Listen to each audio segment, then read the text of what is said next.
So, welcome, Alaina King, for being my guest today on Stories Worth Telling. Alaina has many, many stories to tell. She's a thought leader. She's working on a book that you're writing. I first met you at Anytime Fitness. You've bounced back from having major medical concerns, and you just came back from a retreat. So, what's there not to talk about? What would you like to jump in and start talking about? Thank you for being my guest. Oh, thank you, Kate, for inviting me. I'm really happy that we made this happen. New Year, I think the piece that has most of my attention right now is really the importance of where we focus and focusing really on where we have agency and how to stay positive when we're going through really difficult and challenging things. And I don't mean that in a trite way or that we're denying or avoiding other challenges or maybe some of the really big, scary things that are going on. It's not that we're pretending they aren't happening. It's that we can both hold the reality that they are and try to figure out and focus on exactly where we have agency and can do something and focus on all of the good, the people that are around us, the things that we can do, the technology that's great, the access to healthcare in the case of going through what I did. When we can focus on all of the blessings and the good things in our world, it really does help us when we're navigating something as difficult as a health challenge like I went through. And I'm sorry, I have to pause this 1 second. My um, trusty dog has pushed the door open. One moment. What kind of dog do you have? She is a senior 12-year-old mini golden doodle. Oh, It beautiful. tends to follow me. Oh, oh. So, if you don't mind sharing, what was your medical condition? Because I know Axel Malki is an amazing man. I had him as a guest on my show a few years ago, and he's all about the science. To have a medical doctor work with you is such a gift, and he understands, everything, the metabolics, the structure of our bodies, how to build it back. But also the importance of moving as we age to remain strong and flexible and doing what we want to do. So capacity, I think, is so important. Yes, Axel is amazing. And he was a big piece of the team that I built navigating open heart reconstruction surgery. So I Wow. was, yeah, so I was born with a malformed heart valve that had been followed through my whole life. And when I finally came to the point where the team came in the room during a routine annual follow-up and said, we have a problem. There were Mm, 7 doctors that walked in, my primary cardiologist. She's not smiling. I've known this woman my entire life. She's a Harvard MD, PhD, incredibly smart. wow. And she said, okay, well, your valve is failing. Oh boy. There's an aneurysm in your heart, Oh no. and your iron is so low. I don't think I can find a doctor willing to operate on you. Oh my God. And and you need open heart reconstruction surgery. Yeah, it wasn't a fun moment. No. Even knowing what I do about psychology in that moment, I don't think anything can prepare you for when you get distressing news like that. Hmm. Hmm. And so my first phone call leaving Boston was to my attorney to make sure my affairs were in order. And the second phone call was to my spouse. But as I was driving home to Connecticut, I realized, you know what? I know how to do tough things. I have a roadmap. I've been a business owner for 22 years. What if I can take what I've learned about how to navigate that challenge and apply it to this one? Mm-hmm. And I found it really came down to having the right systems in place, having the key support people in place. You Mm-hmm. mentioned Axel. Axel Mm-hmm. was a big piece of it. And then keeping my mind in the right space. I started interviewing doctors on the surgical team and asking the question, who does the best navigating this kind of a surgery? When I did find a surgeon willing to operate on me, I traveled out of state for that. And I kept hearing the same answer. Anesthesiologists, surgeons, the cardiac nurses, everyone said a version of the same thing, that the people who do the best navigating it are those who believe that the best is going to happen. Mm, best outcome. Yes. So I decided I was going to approach open heart reconstruction surgery as if I was training for a high performance sport event, like an elite athlete. Wow. That was your And mindset. that Yeah. was my mindset. And so my mantra was, it's going to be great. It's going to be great. It's going to be great. And then, as if I were training for a sports event, I started gathering members of my team, Axel being one of them. I got an executive coach. And instead of focusing on business growth and development, we focused on preparing, surviving, and recovering from open heart reconstruction surgery. Wow. Wow. What a world of wisdom you created. And that's really phenomenal. But you are a psychologist by training and practice, correct? I'm a licensed professional counselor. I do have a doctorate in psychology. Okay. Okay. So Mhm. you have that wheelhouse. So you had a pretty good sense of how to navigate to some extent. But it's one thing to give advice to somebody else. It's another one to realize it and then put the system in place for yourself. Yes, very, Mm. very different, but transferable. I mean, if we look back in our lives, and the coach that I worked with, one of them actually helped me with this. When we look back in our lives and consider how we've come through really tough things in the past, we usually can find some tools, whether it's mindset, things we did, people who supported us. There's some way we came through to where we are now that Hmm. likely we can borrow pieces of. Nice, nice. What are some examples of that, Alina? Oh my gosh, the turning point question for me was when we were 2 weeks out from surgery. Kate, at this point, I had written goodbye letters to my kids. I had Mm. written, my spouse. I had been quietly cleaning things out. I mean, I was doing my best to both prepare myself physically, spiritually, psychologically to go through this process while also somewhat planning for the contingent of if I'm not here, what am I going to regret, right? Right. And making sure your loved ones are taken care of as well by doing all of those things, by contacting your lawyer, by writing those letters, financial affairs you probably all had straightened up and in place. I did. So my coach asked me 2 weeks before, he said, Alaina, what do you feel like you're most going to need going into this in terms of mindset? Mm-hmm. And we actually pulled my husband in for this particular coaching session. And I said, I think we need to stay really positive. We need to appreciate all the gifts, all the good stuff that's happening. We need to stay highly flexible. And everybody has got to take responsibility for taking care of themselves, keeping themselves online because wife and mom here is not going to be able to do her normal roles for everyone. Right, right. So And then everybody, it was like a team effort, absolutely, right? it was. So thankfully, my kids are 21 and 23, and they were a part of my team. Even Nice. though it was a role reversal, thankfully they're adults. So he asked me, he said, Alina, can you think of a time when you have had to have those attributes and go in with that mindset? And I said, yeah, we did a last minute trip to Greece with 5 days notice when I had first gotten news that I needed surgery. And Mm, there's likely not anyone that would be willing to operate. And we had the most beautiful, magical 2 weeks in Greece sweet. that just unfolded for us. We just got on a plane and went Mm-hmm. with it and just rolled with it. Mm-hmm. Mm-hmm.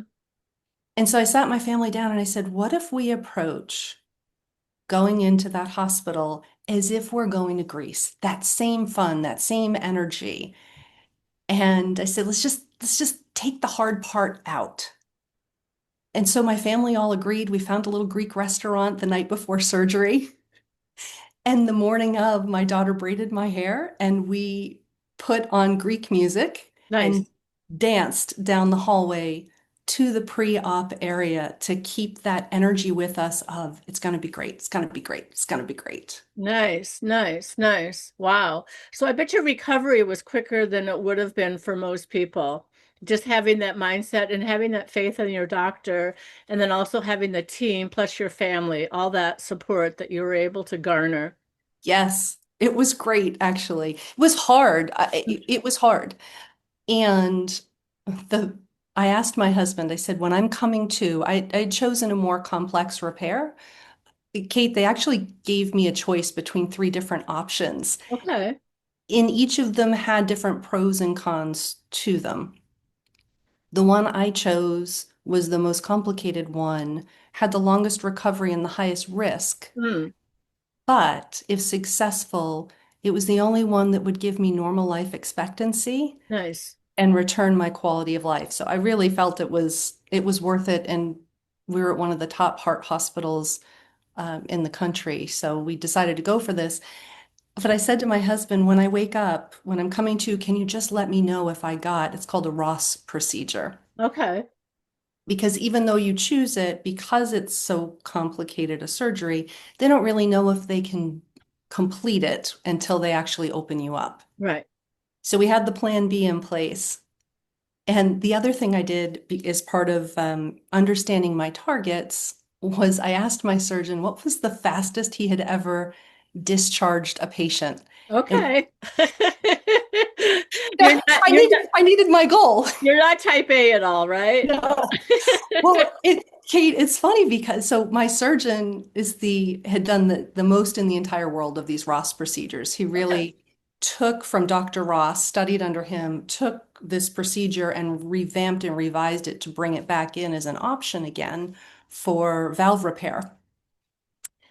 So I knew he had a lot of experience and I wanted to know what were the expectations and also what was my target. And so he initially stayed a little cagey with me and saying, Alaina, normally this would be a 7 to 10 day procedure. You'd be in the hospital. He said, I also have to do an aneurysm in your heart. You're not going to be on the quick end of getting out of the hospital. Yeah, in other words, you're a mess kid. Yeah, no. Well, but he wasn't giving me a number. Right. And You so needed finally, number, you needed metric because you had a SMART goal in mind. Like, right, exactly. I need, right.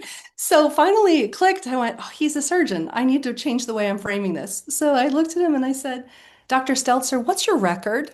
And he didn't hesitate. 4 days. And then he looked at me and he went, that's not going to be you. The soonest you will walk out of the hospital, no complications, is day 5. mm, I said, okay. And I went home and I started practicing with guided imagery and really focusing on the win. And the win being that I would walk out of that hospital day 4 post-op with no complications. nice. So I came to in the surgical room and I hear my husband say, honey, you got the Ross. It was successful. Oh, And then he said, and get this, they finished an hour and a half early. wow. So I'm thinking, oh, this is great because that it's a longer surgery and there's higher risk for complications the longer you're on event. Of course. Of course. The sweet surgeon comes in smiling and he said, I've never seen anything like it. He said, it's like your heart knew what to expect. I would Oh, drop a valve in, it would just take off. And he said, you might well walk out of here day 4. wow. Wow. It was great. That's It was, great. And you know, you're giving me goosebumps right now just hearing this story. It's such a phenomenal story. thank you. So, a valve replacement, did they replace it with a pig or bovine or So those were my two choices initially. You can okay, do an animal. right. Um, they break down usually between 8 and 12 years. So on average, you need a new open heart surgery every decade for the rest of your life. Oh my God. And who wants They, that? Right. yeah, and so they call it lifelong valve planning. And in between some of the open heart decades, they can do transcatheterly, so they don't have to open you up, but no blood thinners and no restrictions in between. But you're in that cycle of having to plan for multiple surgeries. That was my backup plan. Mm-hmm. You Mm-hmm. can do a mechanical, but there's no mechanical valve yet on the market that doesn't require lifelong blood thinners and diet modification and some physical restrictions. Mm, mm. The Ross procedure is where they take your own pulmonary valve, they put it in the aortic position, and you receive a human donor pulmonary valve. Wow. So Mhm. you had somebody who was a match. I did. That's amazing.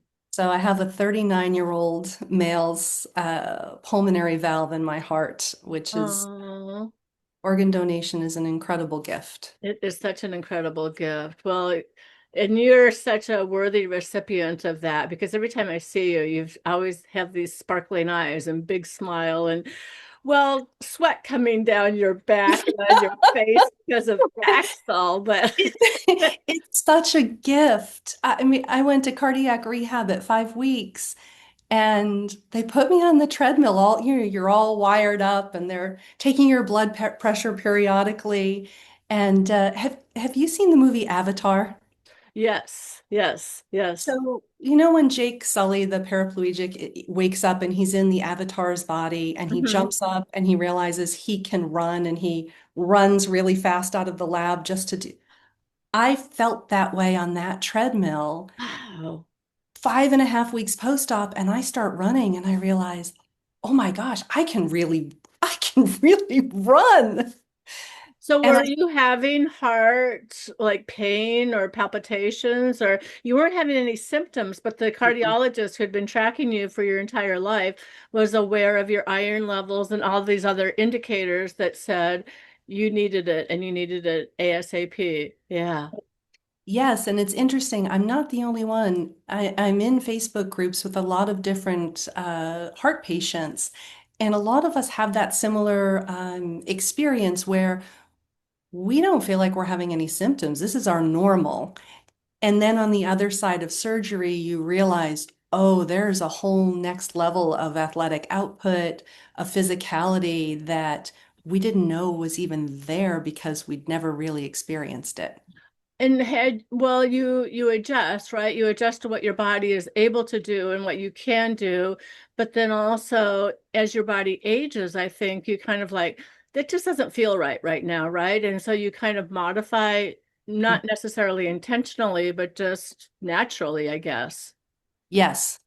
Yes, and a lot of us, when you have a bicuspid aortic valve, beta blockers are a way that they try to manage your blood pressure to not develop an aneurysm quickly. That's Mm-hmm. a pretty standard protocol, at least it was when they started me on that. And so it does, people that are on beta blockers will report they sort of feel when they're working out, you hit a ceiling that you can't quite push through. Mm, mm, mm. And on the other side of this, there's no ceiling. So, yes, you definitely see me at the gym happy and thankful and pushing hard. Like it's great. It's such a gift. It is Nice, a very gift. nice. And how long ago was this? 15 months, 16 months ago. So you're really fresh out of this. It's a full year recovery. So I'm about 4 months Well, really. congratulations. Thank Kudos to you. you. That's such an amazing story. And thank you for sharing that with me. I think that is going to be so important for people to hear, just so encouraging and insightful. Yeah. Yeah. And Thank you. what other little nuggets? I mean, of course, the nutrition is important and you have your checklist of keeping things organized and what else? So sleep. I started because I love research. I went on Google Scholar and I started pulling articles about preparation for open heart and recovery and what they were tracking in terms of lifestyle. I mean, there are so many factors we can't control. Right. And I knew those were there, but I didn't want to focus on those because that would just up my fear. Mm-hmm. And ironically, one of the most critical factors to having good surgical outcomes is sleep. Okay. Okay. So I got really regimented about my sleep schedule and making sure that I was really preserving the wind down time before bed, logging 8 hours of good sleep. I wear a biometric ring that was tracking heart rate variability and other Oh, sleep nice. factors. Sleep was really important. Staying positive. Mm-hmm. So who got access to me changed quite a bit. Interesting. Yes, Interesting. that was Yeah. Yeah. very intentional, very, very intentional about that. And also tracking my own energy, what I had to give, who I had to give it to, and when I needed to dial back. Nice. Very nice. Wow. It's an amazing story, and just understanding the importance of saying no to people sometimes because they're not feeding you. Is that the right way of putting it? They're not serving you, I guess. And I don't mean serving in a negative way necessarily, but doing you for what you need to do so that you can be you, right? Yeah, everything focused on preparing. Mm, mm. And so if it wasn't in support of preparing and surviving, then it wasn't a now thing. It wasn't something that I was going to give a lot of energy to. And the reality is, everyone's in different places. It didn't mean that the people that I put distance with were bad people, No. more just that either they couldn't make an offering or they couldn't hold space for what I was going through, or they were caught up so much in their own fears that it wasn't helpful for me to listen and to hear that as I was preparing for this. I didn't burn bridges. That wasn't really the intent, but it was more very intentional. I got very intentional with my time. My time became my most valuable currency, and I wanted to spend it with the people that meant the most to me. Nice. Well, I like that. I appreciate that. And I just think it's a lesson for life. And I think it's a lesson for having your best outcome and living your best life. So, and you are continuing your practice as a psychologist. Would you like to talk about that a little bit? Sure. I didn't expect on the other side of physical recovery that there would be such a profound shift in the kind of work that I want to do and who Tell I me want about to, that. yeah, do that with. It's evolving. I should say that for sure. One of the places it's evolving is really in doing more speaking. Nice. I And realized did you do a TEDx talk or I'm working on a TEDx right now. I'm working on a perfect? signature keynote. I had been doing speaking before and I knew I wanted to do more of it, but I was pretty determined on the other side of recovery, if I got this second shot at life, that I was going to challenge myself to be at the edge of my comfort zone and take bigger risks. Nice. It's interesting, right? I mean, in some ways, my life lined up where we have two kids launching from college Mm-hmm. and we're entering this life phase at the same time that I got my new heart and Mm-hmm. restored health. And so I'm finding myself doing a lot more with small business owners and entrepreneurs, having been one for Mm-hmm. 22 years. Mm-hmm. And my therapy practice, I've really spent decades focused on understanding human behavior in light of multi-generational patterns of behavior. Sure. And now I find I want to be more on the performance side of things. So, how do we leverage the power of our mind? How do we level up? How do we clear negative beliefs so that we can grow to our next level? Oh, I love that. Yeah, because we are always evolving, hopefully, right? If we have wisdom and if we're thinking, then that keeps generating and regenerating and becoming more and better. Yeah, yeah. We Wow. certainly have that potential in us if we choose to focus there. Mm-hmm. Mm-hmm. And that is where I'm putting a lot of my attention in my book as well. I'm really looking at key psychological pieces and lining them up to leadership and business ownership, Nice. trying to make the point that awareness of our past really can be used as a performance advantage. I like that. Talk to me about that because I'm taking a writing class right now, and the assignment that I was just given for next week is to talk about the things you inherited, not what you inherited that weren't things, basically. So I was Mhm. talking about this with a friend, and I said, well, I never knew my father. He died when I was a year old, but my mother told me three things about him. She said he was intelligent, he was extremely bright, and he always looked out for the underdog. So I think that was license for me to always be kind of the helping the underdog. So talk to me about that from your perspective, though. Sure. A lot of what we inherit from our families and really our family systems, Yep. we're not usually fully aware of. Mm-hmm.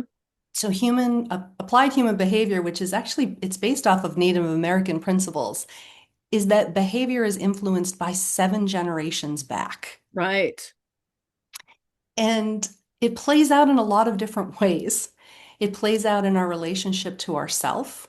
Do we Mm-hmm. feel worthy? How do we learn to get connection in our family systems? Mm, What roles do we take on in our mm, family systems? Virginia Satir is the mother of family therapy, really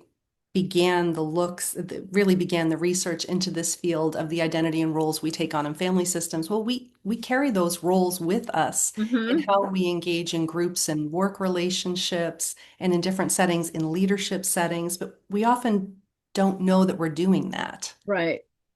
And everybody else in the group is also in some way doing that and experiencing themselves in the group or in the company or in whatever team you're a part of as if they're back in their family of origin, Oh, but that's they don't interesting. Right. know that they're doing it. Mm-hmm. Mm-hmm. It can play around in how entitled we feel to asking for what we need and want, for knowing what we need and want, Mm-hmm. for Mm-hmm. speaking up for ourselves, advocating. Mm-hmm. Wow. That's just such fascinating work. So that's the work that you're currently exploring and doing. And does it help to bypass, I think, to some extent, some of the, I don't know, maybe mitigate to some extent? I don't know. What is the effect of it? What's the benefit of it? I should just ask that. Sure, awareness is the beginning of transformation. There you go. So what we aren't aware of will drive the bus unconsciously from behind us. Wow. But the Wow. moment we can put it right here, we can go, oh, we might not be able to completely eradicate it, but if it's here, we can say, oh, I see you. That's what's up for me right now. Yep. Yep. And then we separate from it, and now it's not driving things. Um, I had like, for example, I had a client that wanted more social connection. And so she went to a leadership training. And I happened to be there. It was a large group training. Mm-hmm. And she went with her spouse. And at the beginning of the workshop, the facilitator said something pretty common. If you're sitting next to someone you know, change seats and introduce yourself. Mm-hmm. My client didn't move, which I thought was interesting. And he prompted a couple times and she kept her seat. Well, at the end, she came over and she raved about the workshop. And then at the end, she said, could you believe that facilitator? And I said, well, what about him? And she said, did you see him try to bully me? Yeah, And yeah. I said, bully you? And she says, yeah, yeah. He was trying to get me to move his seat. She said, I showed him I know how to deal with bullies. But Kate, here's what's interesting. She was bullied as a child, I'm sure. legitimately. She was. She had a Yeah, history that was very, very real. But in that moment, in front of everyone in a group setting, because she couldn't separate her past from what was happening in the present moment, she was reacting and responding as if the past was happening again. interesting. And it actually worked against her getting more of what she went there to get, which was connection and networking. Right, right. Wow. It's also fascinating. And people are fascinating and groups and, it just becomes more interesting the more you know and the more you understand. And I think borrowing from different cultures too, how different, like you said, the Indian culture. And are you Greek by? I am. I'm half Greek and half Italian. Oh, interesting. So how does that influence, do you think? Or A lot of focus on family and family loyalty. So nice. I'm second generation both sides. I knew three of my great grandparents had accents and grew up in multi-generational family homes. Mm, That's been interesting in an American context because certainly growing up, there was always this push-pull between my ethnic identity, mm-hmm, but having white privilege. This isn't a mm-hmm, race issue. mm-hmm. And American culture, which felt to me, my house was very strict. Mm-hmm. That my American friends had a lot more freedoms and liberty, and my my precious mother knew exactly what was going on, and my grandmother knew what was going on. It was a very different way of growing up than some of my friends, for sure. Nice. But it's just so informative, and I think it helps you to be the better parent, and eventually, hopefully, that you'll be that grandmother again and provide that a yaya or a nana. What? Yes, yeah, exactly. There's certainly a focus on hospitality and having people in your home.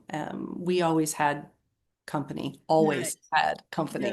yeah, And yeah. and the house was a place where everyone was welcome to drop in, friends were welcome to come. So No. certainly I have tried to carry that forward while blending my family with a Norwegian man who comes from a very different culture. So Oh, that's really interesting. Yeah. it's been interesting to try to find the balance in the different cultural styles for sure. Mm, mm.